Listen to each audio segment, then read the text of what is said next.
Greetings, it is I, Tentus Naravan Dracovin, Lord and Emperor of the Dracovin Empire, and welcome. It is time to continue my expose on the history of Magic the Gathering. Today, I'm continuing with Planeshift. Now, Planeshift was released on February 5th of 2001, and it was the second set in the Invasion block. It had 143 cards to it. It had the themes of Battle Mages, Domain, Dragon Slayers, Familiars, Gating, and Planeswalkers enchantments. And it had the keyword of Kicker, continuing where it left off with Invasion. Now, its symbol was some sort of stylized swirls that represented the overlay of the artificial plane of Wrath onto Dominaria. Now, of course, it continued the major theme of multicolored gold cards that was introduced, or I should say reintroduced back in Invasion in this set too. Now, another interesting thing about this set is it had 3 legendary cards that it had alternate art versions of the foils. So you could get a foil version of these 3 legends, and of course you'd get the normal versions of them, but you could also get alternate art versions of them that had different art. The other main difference is they had a star next to the collector symbol at the bottom, marking that they were also had this alternate art from the normal foil versions that existed. Now, the storyline of the set continued where it left off from Invasion, that the Phyrexians are invading Dominaria. The forces of Dominaria, their armies, have managed to get a couple of victories, but they're technically losing the war. At this point in time, Wrath, the artificial plane, gets overlaid into Dominaria, and with it, with these chunks of Wrath appearing in Dominaria, come with it new reinforcements for the Phyrexians, once again sort of beating back the forces of Dominaria, turning the tide towards Phyrexian. Now, it was sold in 15-card booster packs with the art of Draco on it. It also had 4 pre-constructed decks, a fat pack. The pre-release was on January 27th, 2001, and the pre-release card you got along with it was Questing Feldegrith, but it was in Ancient Greek. An interesting little thing that they had it in ancient language, like the last one was in ancient language also. Now, it was also released with a novel of the same name, kind of giving the storyline of Planeshift. Now, there was a 1/1 Flying Spirit token that was released along with the set for Magic Player Rewards. Now, it introduced a new type of mechanic, gating. With gating, what would happen is I would play a creature card at lower cost than normal, and I would have to return an appropriate card that is mentioned, traditionally as a creature card of the appropriate color that's being mentioned on the card, to its owner's hand in order to keep the creature out in play. So effectively, I put out a creature and return something to my hand, basically to gate it in. Now, it also expanded on Kicker, introducing kicker costs that were not mana costs, so you could kick stuff using costs other than mana, and it did expand on the domain ability some more. Now, this set had 11 cycles. It had allied colored spells. These cost each of the 2 allied colors to get an effect that was basically a small effect based on these 2 allied colors. It had a cycle of battle mages. Each of these battle mages had 2 different kickers you could pay. Each one was of one of the allied colors related to the battle mage's color that you could pay for an effect that's equivalent to what that color would have. So if you had a blue one that you paid a white one, it would have a white kind of effect that it would have. But you could also play for a black mana to have a black mana effect. It had a cycle of common gating creatures. So these were smaller gating creatures with the mechanic. It had a cycle of dragon charms. These, of course, were modular spells, meaning that it had a number of effects that you would choose one of the effects when it came into play. Each of them cost the same mana as the legendary dragons they were named after from Invasion, and you would choose one of the 3 effects that would have, each of them related, of course, to those colors of mana. It had a cycle of Dragon Slayers. Each of these, when they came into play, you had to return a non-layer card to your hand in order to keep it out. But it tapped for 3 different manas, basically the manas that the legendary dragon would have needed in order to cast it. So again, named after those legendary dragons from Invasion. It had a cycle of familiars. Each of the familiars allowed the allied colors for that color that the familiar was to have spells of that color be 1 colorless mana less. So if you had the red familiar, your green and black spells would each cost 1 colorless mana less. It had a cycle of kickers that you sacrificed lands to. So these were kicker cards that you would sacrifice 1 or 2 lands to in order to get their kicker effects. It had a cycle of Planeswalker enchantments, named after the Planeswalkers that were supposed to be helping Urza battle the Phyrexians in the storyline.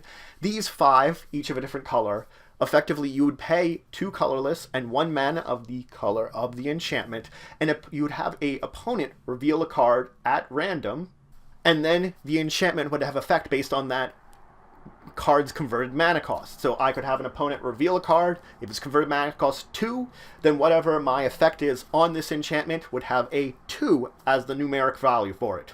It had a cycle of rare allied color spells. So this is again multicolored spells, 2 allied colors, but they were rare, and there was a cycle of them. It had a cycle of tricolored rares, rares requiring 3 different colors of mana in order to cast them. And it had a cycle of uncommon gating creatures. So of course it's another cycle of gating creatures, but these were uncommon. Now there were no reprinted cards in this set. The pre-constructed decks were Barrage, a red-green deck, Comeback, a blue-white-black deck, Domain, a deck with all 5 colors, and Scout, a white-green-red deck. Now let's talk about some cards from this set. Now there was Diabolic Intent. In addition to its normal casting cost, you had to sacrifice a creature. You search your library for a card, put it in your hand, and shuffled your library. So it was a cheaper search your library card, making up for replacing Demonic Tutor, which has already sort of been cycled out, but still being also 2 mana. They had Draco, the most costly spell in the game. It cost you 16 mana. You played a 9/9 flying dragon. Artifact Dragon. Now it had 2 domain abilities. Its first domain ability is for each of the basic lands you have amongst the types you control, you reduce its casting cost by 2.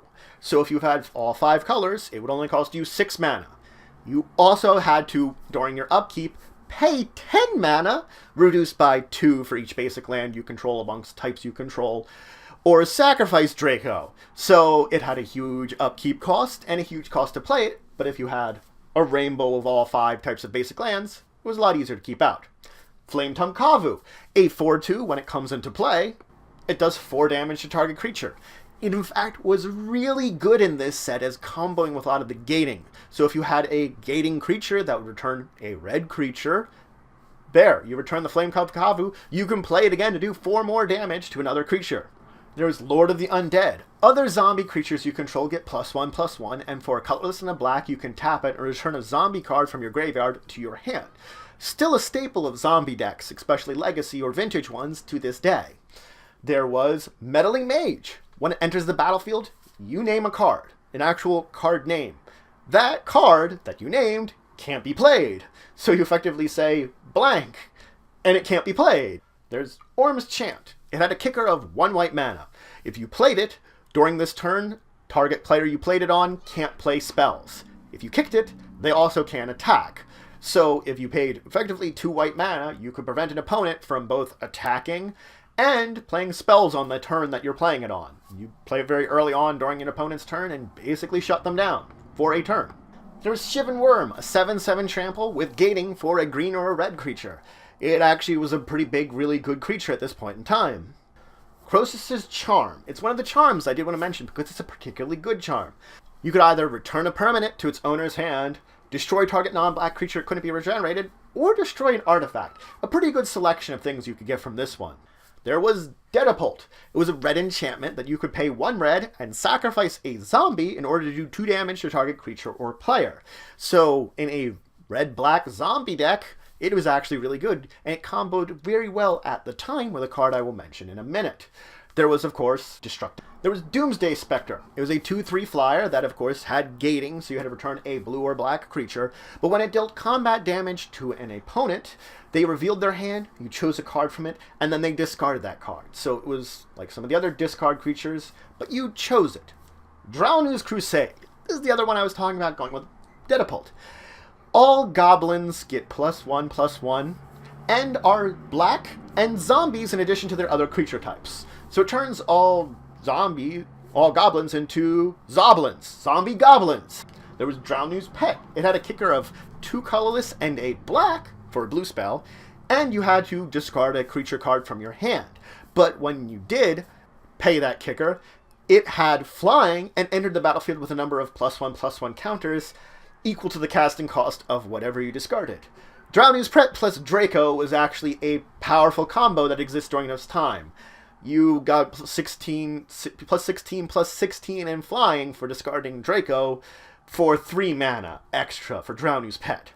There was a Ladrome's Call. You searched your library for a creature card, revealed it, and put it in your hand. Really great for searching for creatures. Urtai the Corrupted. A 3/4 for a blue and tapping it. You could sacrifice a creature or enchantment to counter a spell. Gaia's Herald. A 1/1 that creature spells can't be countered. Pretty good anti-counter decks. There was Goblin Game. This is a really weird, crazy one that's kind of probably not going to be really used anymore, but effectively each player chose a number of items. They hid that number of items behind their back. Everybody revealed their items at the same time. Each player lost lives equal to the number of items they revealed. Now here's the caveat. Why would you want to hide so many items? The player that revealed the least amount of items lost half their life, rounded up. If 2 players were tied for the number of items they hid, then of course they would both lose half their life, rounded up. So you didn't want to have the least amount of items, but having the most might hurt you too. There's Honorable Scout. When entered the battlefield, you gained 2 life for each black or red creature an opponent controlled. So if you're playing a black or red deck, it was good to gain a whole lot of life. Hull Breach. You destroy target artifact. You destroy target enchantment. Or you destroy target artifact and target enchantment.